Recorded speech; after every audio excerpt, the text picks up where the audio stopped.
me fascinou. Madre Maria Crucifixa de Jesus, por Paulo Risso.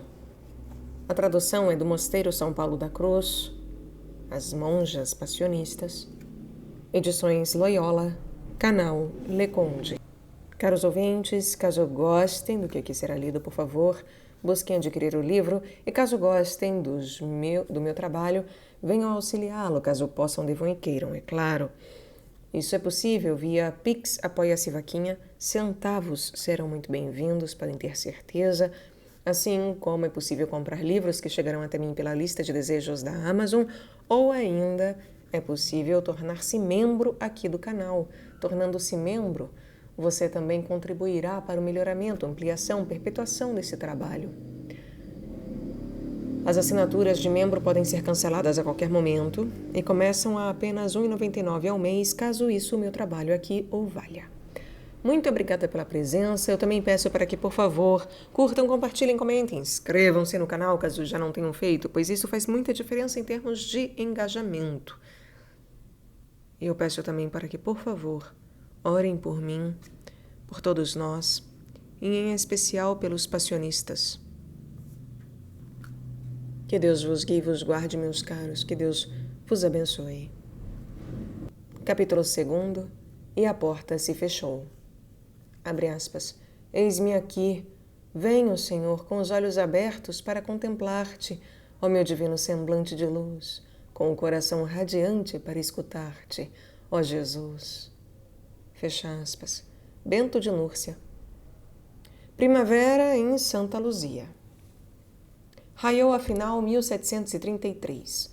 Faustina tinha 20 anos, o coração cheio de amor. Seus irmãos, já crescidos, podiam cuidar de si. Era de fato para ela a hora de decidir-se. Cristo continuava a convidá-la com irresistível sedução. O mosteiro de Santa Luzia, em Corneto, estava lá, com a sua torre voltada para o céu, como para lembrar aos homens que andam distraídos pelas estradas do mundo: Deus é o único bem. E seu claustro atraía Faustina. Entretanto, sonhava com uma vida mais austera, de imolação junto a Cristo crucificado. Pensou no mosteiro de Nossa Senhora das Dores, de Viterbo, depois no mosteiro das Capuchinhas, mas o confessor e pai a dissuadiram. Não restava senão Santa Luzia. Havia uns tantos anos que sua irmã Antonina lá oferecera sua vida a Cristo. Faustina disse: serei beneditina no mosteiro de Santa Luzia. Encherei minha vida de oração e de trabalho, como São Bento de Múrcia ensinou aos seus: ora e labora. Na casa Constantini houve um banquete de despedida. Faustina estava feliz, alegre. No dia seguinte iria ao encontro de Cristo, com quem moraria no interior do claustro. Despontou a aurora do dia 20 de agosto de 1733. O coração de Faustina cantava um hino de amor, hino de vida. Os irmãos e o pai acompanharam-na até a porta do mosteiro. Faustina despediu-se de um por um com um beijo. A porta do mosteiro de Santa Luzia abriu-se lentamente. Fora, o tumulto do mundo com seus frágeis amores. Dentro, o amplexo de Cristo, o amor infinito e eterno. Faustina transpôs a soleira da porta, voltando-se ainda uma vez para saudar o pai com um gesto da mão. Depois a porta se fechou. Começaram os dias do primeiro amor, dias de primavera. Irmã Cândida Crucifixa. Deus é sempre o Deus da paz. Satanás, ao contrário, é a turbulência e a noite. Quando não pode levar os homens à ruptura com Deus pelo pecado, que é o seu escopo, atormenta-os com a dúvida e a angústia interior. E isso aconteceu também com Faustina. Esperava a paz e a alegria logo que estivesse dentro do mosteiro, e, ao contrário, silêncio e noite. Uma escuridão tormentosa invadiu sua alma. Sentiu-se como prisioneira. O coração como mar em tempestade. A cela que lhe haviam dado lhe pareceu um túmulo. Por quê? Recitou as orações da tarde, pôs-se sobre o leito e adormeceu. Pela manhã estava mais serena, mas no coração uma dúvida. É este mesmo lugar santo onde Deus me quer para Ele? Seguiram-se dias serenos, mas no interior permanecia ali a dúvida. A madre mestra lhe disse que não pensasse nisso, Também sua irmã Antonina, feliz por ter escolhido havia 8 anos Santa Luzia, procurou confortá-la. A dúvida persistia, mas Faustina, obediente à mestra, preparou-se para vestir o hábito beneditino. Em 22 de novembro de 1733, soaram os sinos festivamente. Atrás das grades do convento, Faustina recebeu o santo hábito de beneditina.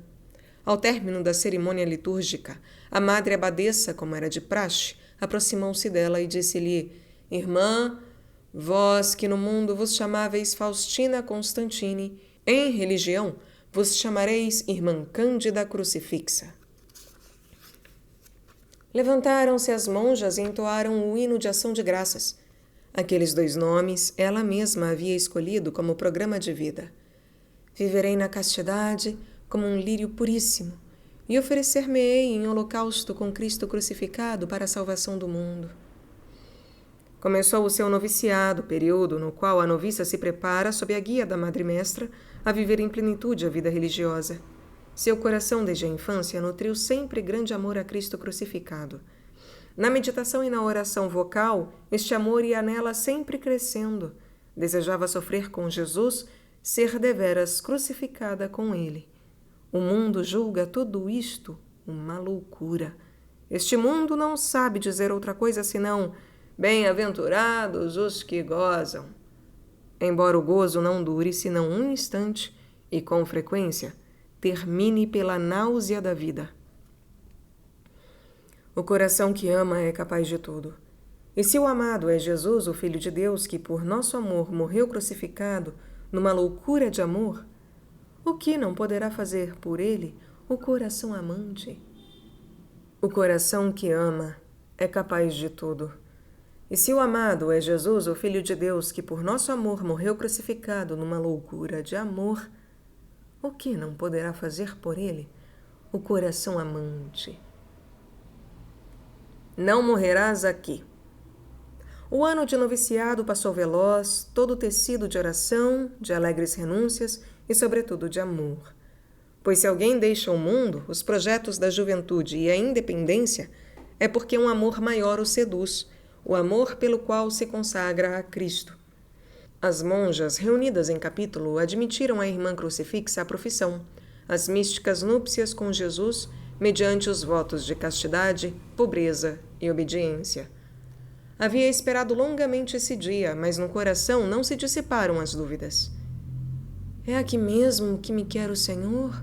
Eu sonho com uma vida austera, toda de imolação por Cristo. Esta vida, sem particulares austeridades e que propõe um estilo de santificação suave, será deveras a minha vida? Depois de haver refletido muito, irmã crucifixa foi outra vez ao encontro da abadesa para expor-lhe a sua dúvida. São dúvidas que te insinua o demônio, respondeu-lhe a abadesa. Não te preocupes e prossegue tranquila.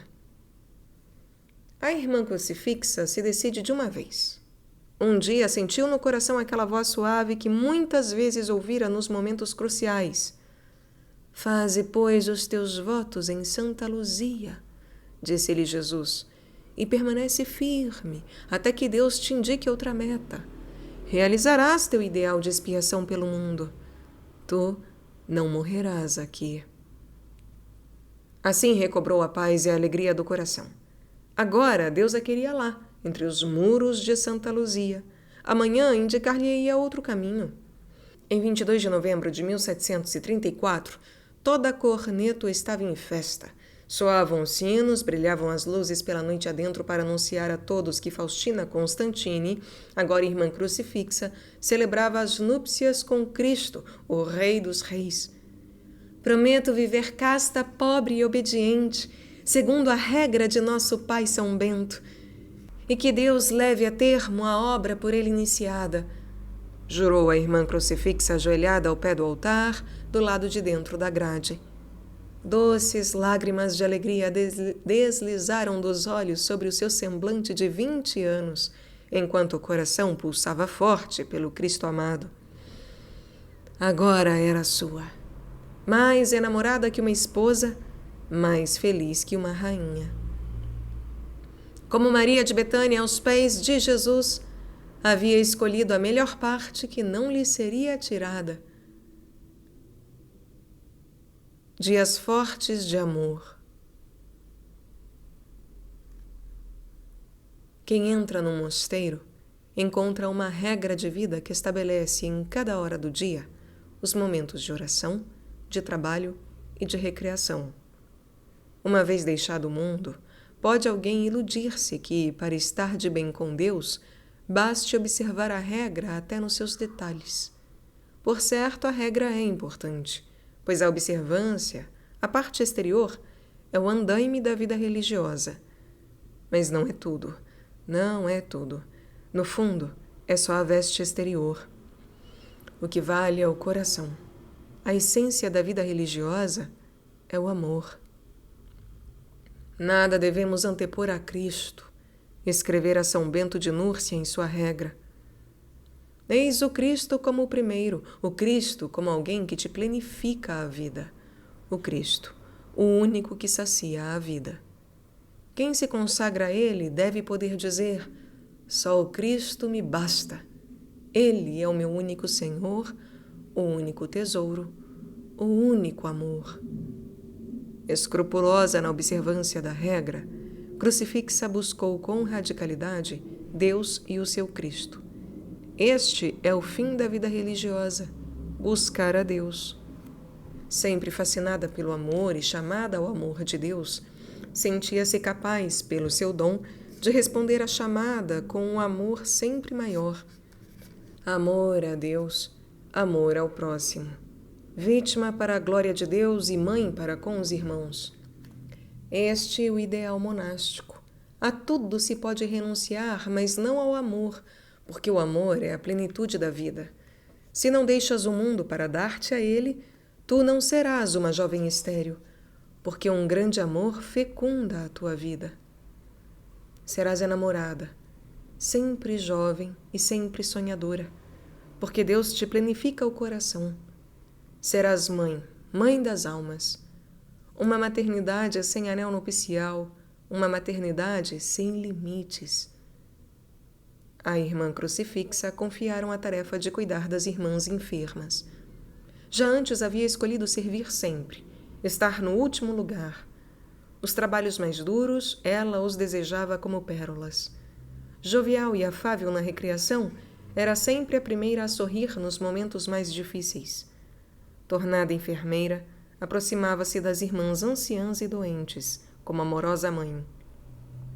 Quando estas sofriam, ela pedia a Deus que as aliviasse, fazendo passar a ela parte dos seus males, para expiar as próprias culpas. Em cada uma delas, via Cristo para servir. Todas as vezes que fizestes isto a um desses irmãos mais pequeninos, foi a mim mesmo que o fizestes. Havia uma irmã anciã doente, com profundas chagas nas pernas, purulentas e infectas. Madre Abadesa achou bom chamar uma enfermeira de fora para curá-la. Crucifixa tanto fez que convenceu a madre a confiar a ela mesma aquele grave encargo. Obtido o seu intento, pôs-se a serviço da enferma melhor do que uma mãe pelo seu filhinho. Limpava, lavava e enfaixava-lhe as feridas com tanto amor que arrancava lágrimas até da própria enferma. Com ilimitada doçura, serviu-a até que a boa irmã partiu deste mundo, prometendo-lhe que, estando no céu, havia de alcançar-lhe uma grande recompensa. Sonhos de expiação. Cristo está em agonia até o fim do mundo. Durante este tempo, não se pode dormir, escreveu Pascal. Fora dos muros do mosteiro de Santa Luzia, o mundo, escravo dos seus sonhos de poder terreno, não pensava em outra coisa senão em construir as próprias frívolas grandezas. Que lhe importa se Deus é ofendido? Que lhe importa se o homem é morto? Para salvar este mundo culpado e infeliz, o Filho de Deus não hesitou em deixar-se pregar na cruz. Só este sacrifício, o sacrifício do homem-Deus, salvou a humanidade. Se o pecado era uma ofensa a Deus infinito, o homem jamais poderia repará-la. Por isso, só o sacrifício do homem-Deus pode dar-lhe a devida reparação. Ele chamou os seus amigos para segui-lo no mesmo caminho. Quem quiser vir após mim, renuncie a si mesmo. Ele, o único Redentor, e nós, redentores com ele. Juntos podemos corredimir o mundo. A alguns ele pede uma participação maior na obra da redenção. A irmã crucifixa se sentia chamada a esta participação desde o dia em que, criança de poucos anos, na escola das mestras pias, havia dito a Jesus na cruz: "Dá-me um pouco das tuas dores." Agora não tinha outro sonho senão sofrer com ele e por ele. O sonho que foi o de Paulo, de Francisco de Assis, de Catarina de Sena, de Inácio de Loyola, dos santos. Completo em minha carne o que falta à paixão de Cristo em favor do seu corpo, que é a Igreja. Sonhava em sofrer com Cristo para reparar as faltas de amor de tantos irmãos, em carregar a cruz no lugar de cada um deles, enfim, em ser, não só de nome, mas de fato, crucifixa com Cristo. Por isso, a irmã crucifixa iniciou as penitências mais austeras, como o uso do cilício e da flagelação. Alguém poderá dizer: era fanática, era masoquista. Absolutamente. Era uma personalidade simples, humilde, equilibrada, compreensiva para com os outros, como uma mãe. Porém, uma enamorada ardente do Cristo crucificado. Cristo se tornara louco de amor por Deus e pela humanidade. Havia perdido a cabeça por amor. Assim, a irmã crucifixa, chamada por ele para trilhar o mesmo caminho, empenhava-se por se tornar louca de amor por ele e pelos irmãos. Se perde a cabeça por um homem, por uma mulher, por um trabalho lucrativo e ninguém diz que é fanático, não admira que se perca a cabeça por amor de Cristo crucificado e ressuscitado. Não somos fanáticos. Somos enamorados.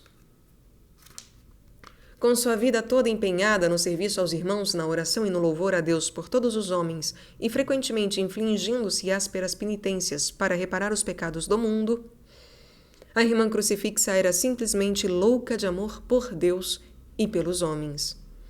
Destarte obtinha a regeneração de muitos pecadores, tornando-se a mãe de tantos irmãos transviados e distantes do amor. Havia empreendido o caminho real da Santa Cruz. Subir o Calvário e reviver na própria carne e no próprio coração o caminho da cruz é a maior obra do amor. É o apostolado mais fecundo. Um dia em que, passando diante do sacrário, a irmã crucifixa elevou os olhos para ele, fatigada pelo cilício que trazia, para pedir-lhe ajuda, Jesus se lhe mostrou sereno. Sorriu-lhe. Capítulo 3. Um encontro que ilumina. Abre aspas. A paixão de Jesus é a obra mais grandiosa do divino amor. É o milagre do amor de Deus. É um mar de dor, mas também um mar de amor. Quem é transformado em Jesus por amor não encontra lugar melhor para repousar do que a cruz de Cristo. Fecha aspas. São Paulo da Cruz.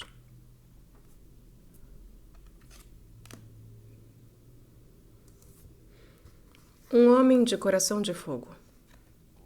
Passaram-se 4 anos desde que a irmã crucifixa se consagrara a Deus no mosteiro de Santa Luzia.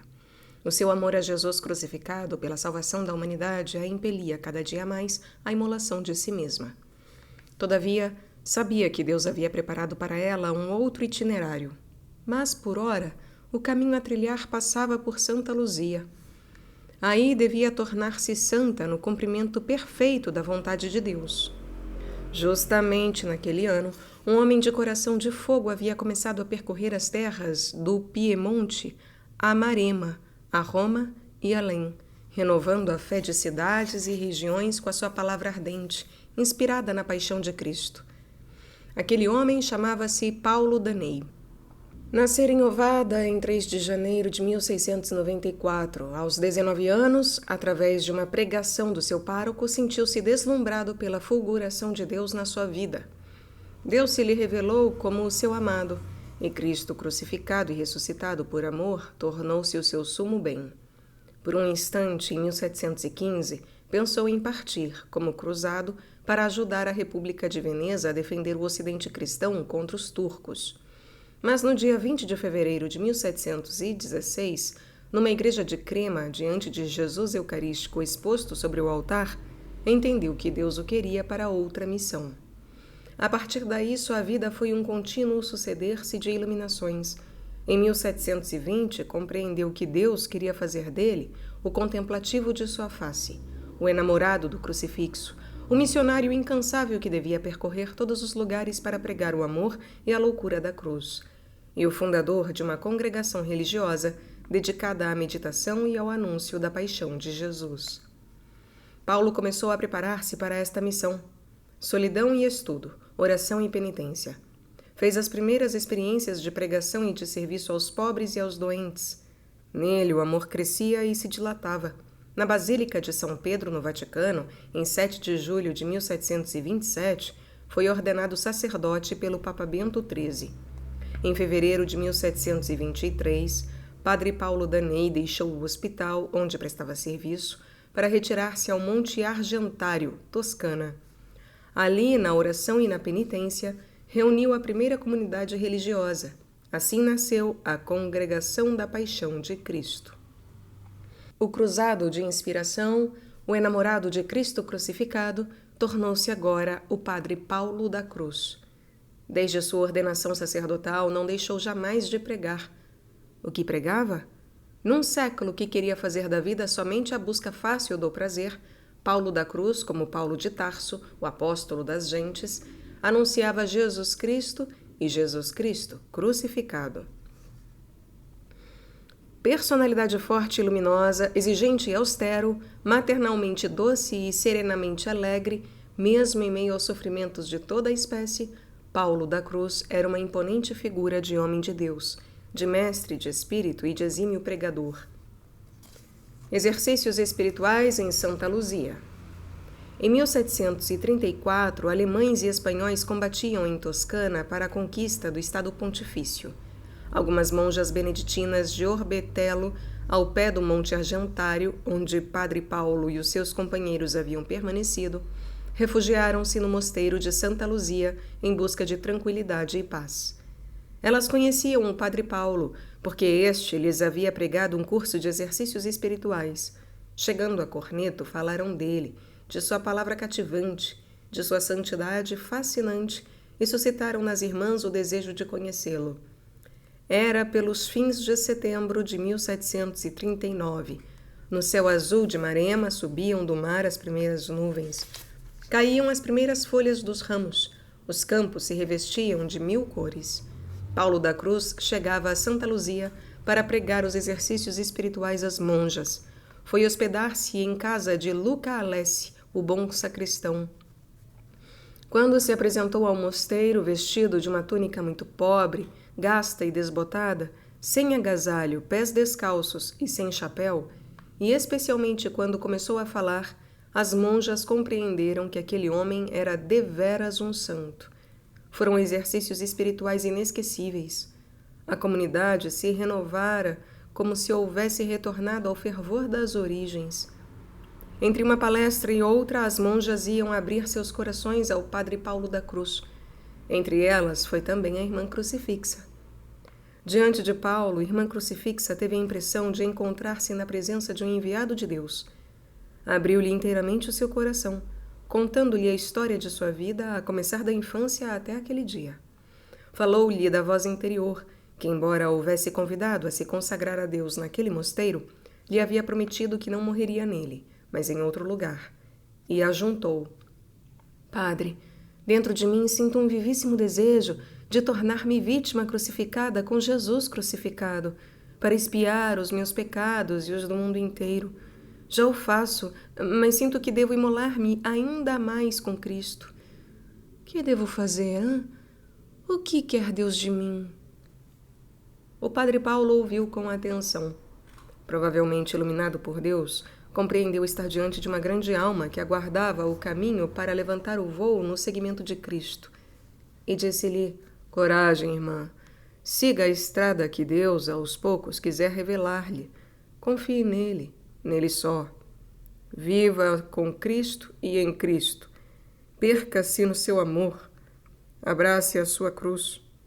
Com a graça de Deus, tomarei a direção espiritual de sua alma. Escreva-me, hã? Responder-lhe-ei. Irmã Crucifixa agora caminhava segura. Havia encontrado o homem que Deus desde toda a eternidade havia escolhido para guiar a sua alma. Ardorosa ascensão. No dia 8º de outubro daquele ano de 1739, Paulo concluía os exercícios espirituais em Santa Luzia. Foi um dia de grande festa, com a missa solene, com canto e com a participação de muitos fiéis na igreja do mosteiro. Empunhando o bastão, Paulo regressava feliz ao Monte Argentário. A irmã Crucifixa retomava sua vida de consagrada ao amor, como se daquele encontro renascesse para uma nova vida. As palavras de Paulo impeliam-na ao heroísmo, a tornar-se uma coisa só com Jesus. A sua missão, enfim, estava definida. Era de espiar com o mártir do Gólgota e a de atrair as pessoas ao seu coração traspassado. Espiar com o mártir do Gólgota e atrair as pessoas ao seu coração traspassado. Nos anos de 1739 a 41, Paulo se dirigia frequentemente a Roma para tratar com o pontífice Bento XIV a respeito da aprovação das regras do seu nascente instituto.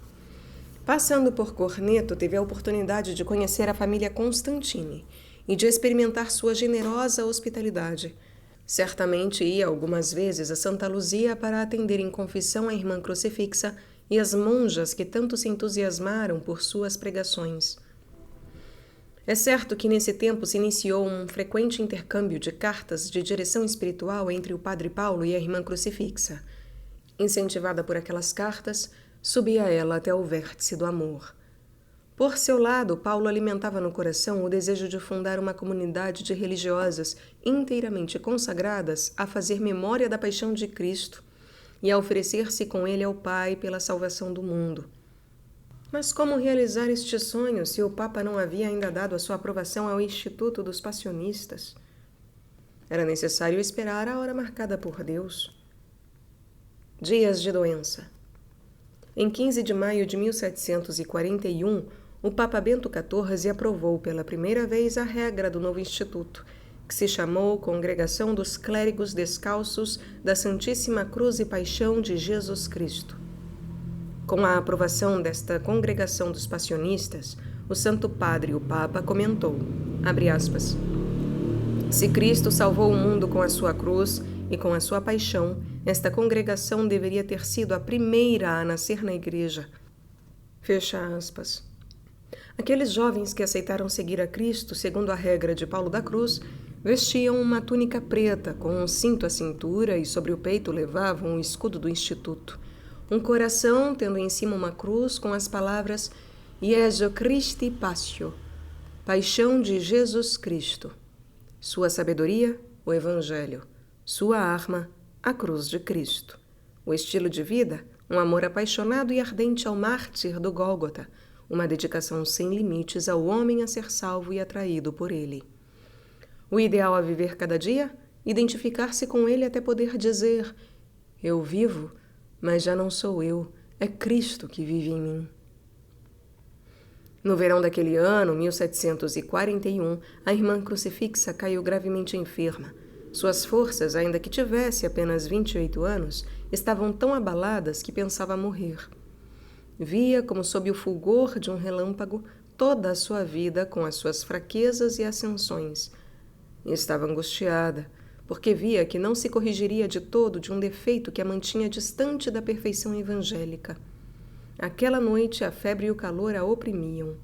Rezava com confiança a Deus para que lhe concedesse o tempo de confessar-se.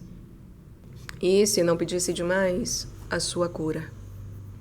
Estando em sua cela, sentiu de repente as carícias de uma doce brisa. Apareceu-lhe uma luz brilhante e nela viu Jesus a lhe sorrir. E ele lhe disse, Crucifixa, quero curar-te, mas com uma condição. Que condição, ó Mestre adorado? Com a condição que devemos a seu tempo fundar um mosteiro de religiosas que terão como fim particular honrar a minha paixão. Tu cooperarás para a sua fundação e entrarás nele. A irmã crucifixa exultou de alegria. A paixão de Cristo era sua paixão, e sentia-se feliz em ser chamada a uma fundação que se destinava a fazer dela perpétua memória. O projeto secreto de Deus começava a revelar-se. Enquanto Jesus aguardava sua resposta, olhava-a com amor, com confiança. A jovem monja respondeu: Sim, ó meu Senhor, farei o que quiserdes. Na próxima quaresma, prosseguiu Jesus, virá aqui pregar os exercícios espirituais o padre João Batista, da Congregação da Minha Paixão. Manifeste a ele todas as coisas. Sim, Jesus, farei tudo quanto me pedis. A visão do mestre desapareceu, o coração da irmã crucifixa, exultando de alegria, cantou um hino de louvor. Passada aquela noite, sentiu-se perfeitamente curada. Depois de alguns dias, pensou que seria bom escrever ao padre Paulo da Cruz, seu diretor espiritual. Ele, do seu eremitério, no Monte Argentário, respondeu-lhe: Alegram-me as notícias que me dá sobre o seu espírito. É o divino mestre que opera em sua alma. Seja fiel em corresponder-lhe. Esqueça-se de si mesma diante dele. Faça da sua vontade um holocausto ao seu amor. Enamore-se sempre mais dele e se disponha a receber graças maiores. Deixe-se guiar pelo Espírito Santo e siga as divinas inspirações de Cristo. Viva em pura fé. Jesus a queime toda de santo amor e a abençoe. Com um padre como Paulo, que lhe interpretava a vontade de Cristo, era mais fácil prosseguir o caminho. Veja como se vive no mundo. Em 17 de setembro, festa dos estigmas de São Francisco, como nos outros dias, as monjas haviam rezado longas horas no coro. Agora, com a alma em festa pelos seus longos colóquios com Jesus, dirigiam-se para o trabalho. Mas a irmã crucifixa sentiu-se chamada novamente à capela.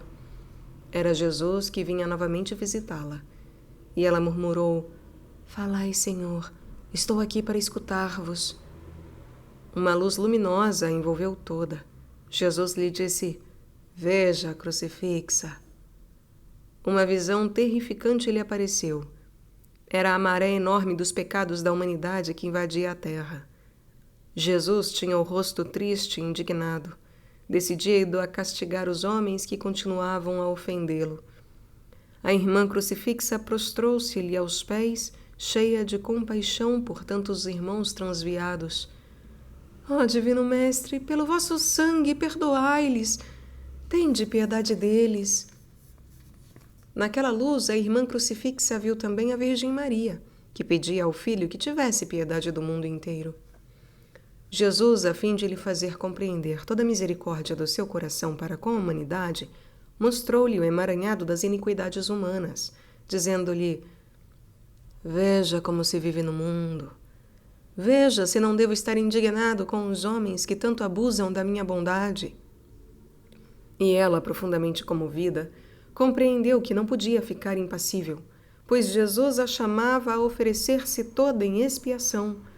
Eis-me ao vosso lado, ó Jesus, farei reparação o quanto posso pela humanidade inteira. Jesus a fitou com um olhar de amor, aceitando a sua oferta. Em reparação dos pecados do mundo, pela conversão de todos os pecadores, jejuarei todos os dias a água e pão. Às sextas-feiras não beberei, nem mesmo no verão. Andarei com os pés descalços, usarei o cilício sobre o corpo, dormirei por terra. Jesus tornou a olhá-la com amor. Não temas, dar-te-ei forças para suportar tudo isso. E até quando, Jesus? Recita o Salmo 127. Bem-aventurados aqueles que temem o Senhor, e o saberás. Por enquanto, deves dizer tudo ao confessor e à madre abadesa do mosteiro. E Jesus desapareceu. A irmã crucifixa, com o coração cheio de ardor e feliz, ajoelhou-se e começou a recitar o salmo. Quando chegou ao último versículo, e verás os filhos dos teus filhos, paz sobre Israel, compreendeu que aquelas austeridades que havia oferecido a Cristo durariam até tornar-se mãe espiritual de muitas filhas em um novo mosteiro destinado a implorar a misericórdia de Deus sobre a humanidade. Esta é a sua missão. É só Cristo que salva o mundo com a sua cruz. Mas se tu és chamada a segui-lo, ele apoia um braço da sua cruz sobre os teus ombros, ainda que frágeis. E tu te tornas capaz de salvar o mundo com Jesus. É simplesmente maravilhoso seguir com ele a caminho do Pai, carregando a sua cruz. No escuro da provação. A irmã crucifixa refletiu um tanto sobre o pedido de Cristo. Abrir-se à abadesa sobre as penitências que desejava fazer parecia-lhe querer ser singular. Mas a isto Jesus a animou, e ela começou um estilo de vida mais austero do que levara até então. Depois de certo tempo, algumas monjas menos virtuosas começaram a fazer comentários sobre ela. Alguém lhe insinuou que ela se iludia, pensando em enganá-las com artifícios secretos. A jovem monja ouvia e calava-se. Sabia que Jesus a conduzia por aqueles difíceis caminhos. Isto lhe bastava para conservar-se sempre serena. Durante a quaresma seguinte, veio o padre João Batista. A irmã crucifixa abriu-se com ele e contou-lhe o projeto de Jesus de fazer dela a primeira pedra de um novo mosteiro em honra da sua paixão. O padre João Batista ouviu-a em silêncio. Fez-lhe algumas perguntas e depois concluiu: Viva feliz e tranquila, hein? Corresponda generosamente ao que lhe pede o Senhor. Não tenha medo das críticas que possa sobrevir. De fato, no mosteiro, muitas co-irmãs admiravam Crucifixa, mas algumas delas tagarelavam. Haviam falado tanto que até em Corneto correu a notícia das austeridades da filha de Constantine. Entretanto, ela continuava calada. Um dia estava ela na capela diante de Jesus no sacrário. Improvisamente ouviu um rumor estranho. Jesus lhe disse: Veja a crucifixa. A monja olhou. Eram 2 cães que mordiam um trapo e o disputavam entre si. E Jesus acrescentou: Serás dilacerada pelas más línguas dos homens, como aquele trapo na boca dos cães. Cala-te, como se cala aquele trapo, e recorre sempre a mim. Tudo posso em vós que me confortais, respondeu-lhe irmã crucifixa. Todavia era duro continuar naquela estrada tão difícil e diferente, porque também falavam mal dela. Alguém teve a ideia de convidar um confessor extraordinário para vir ao mosteiro, a fim de colocar as coisas em seu lugar. Foi-lhe imposto seguir a vida comum das monjas. Mas o caminho da irmã crucifixa era um caminho de amor, de levar a cruz junto com o Divino Mestre, um caminho, como o dele, de penitência e de reparação, um caminho que o próprio Deus lhe havia assinalado. A monja recorreu a Paulo da Cruz. O santo lhe respondeu: Que lhe importa o que dizem os outros? Procure agradar só a Deus e deixe que digam o que quiserem. Use caridade para com as que a acusarem, as que a acusam, e jamais se lamente. Não procure outras consolações se não agradar a Deus, e viva feliz levando a sua cruz. Era tida como uma desobediente. Algumas irmãs chegaram a não querer mais os serviços que ela lhes prestava com tanta caridade. O coração da irmã crucifixa tocava os cumes da dor e repetia: Que eu sofra e seja desprezada por ti, ó Cristo. Padre Paulo a encorajava com as suas cartas inspiradas. Continue a servir as suas acusadoras com caridade. Estes são os instrumentos dos quais Deus se serve para enriquecer o seu espírito de virtudes. Aceite as humilhações com avidez, como se fossem diamantes. Era uma duríssima penitência, mas ela a suportava com amor por aquele que por ela morreu na cruz. Era o crisol que a tornava luminosa como Cristo na cruz, que atrai as almas a si. Houve quem acusasse a irmã crucifixa de extravagâncias junto ao bispo Dom Francisco Savério Giustiniani. Interveio este e lhe impôs que seguisse a regra comum. E ela obedeceu serenamente. E, finalmente, veio Paulo da Cruz. Ciente de que sua filha espiritual era alvo de ressentimentos e que algumas continuavam a molestá-la, explicou às monjas como Deus conduz as almas pelos caminhos que Ele quer e também por caminhos extraordinários. E concluiu: não é, pois, presunção pedir satisfação a Deus por aquilo que Ele realiza em suas criaturas? E a serenidade voltou ao mosteiro de Santa Luzia.